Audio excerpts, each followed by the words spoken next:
سلام دوستان، مهرنگ سلطانزاده هستم و امروز من نوبتدار در شهرم. آزیا پلوس از روی عنعنه اقدامی سالانه خود مادران ما را برگزار میکند.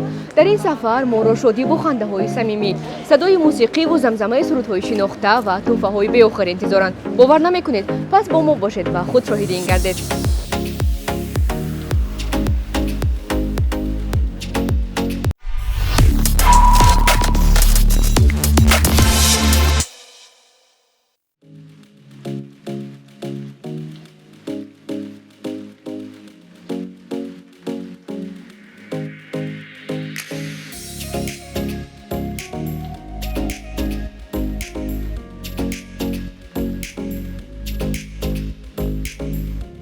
امسال هم رادیوی آزیا پلوس این اقدام را همراه با شرکت آبی زلال عملی کرد. اتوبوس دونه ما که سال هشتم به کوچه‌های پایتخت میبراید. امسال نیز همین گونه شد. اتوبوس سحناکی ما علاقه از ایستگاه یکم، ایستگاه روح آهن پر از مهمان بود و فضای دونه و پر از شادی ما را تا ایستگاه آخرین همراهی کرد.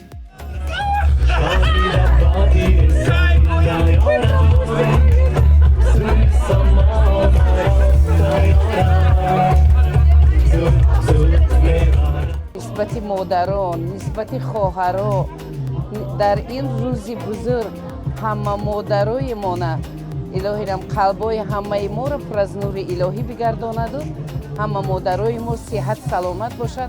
زنان و بانوان تاجیک را بخشیده و این عیدشان از صمیم قلب تبریک و تهنیت نموده برایشان تمام خوشی‌های زندگی را آرزومندم.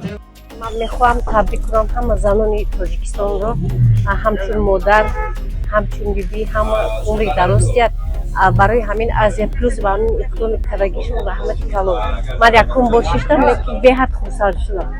امسال بانوان را زیاده از 700 تحفه شریکان انتظار بود. آزیا پلوس این معرکه زیبا را با مساعدت مقامات اجرایی حاکمیت دولتی شهر دوشنبه و در یکجایگی با شرکت آبی زلال که امسال 25 سالگی خود را تجلیل می‌نماید عملی نمود. همچنین بانوان را با تحفه‌های نجیب و خاطرمان شرکت ارتل، بانک دولتی امانتگذاری امانت بانک و شرکت پاکیزه خوشحال نمودند.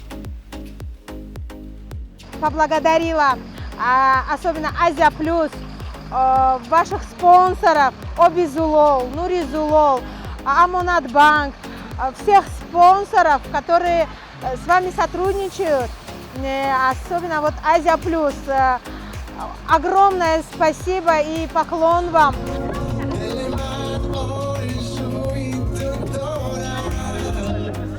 اشتراک سراینده‌های نامدار چهارشنبه علواتف، جهانگیر ظریفов و صابر امینov باشد محفل ما را باز گرمتر کرد.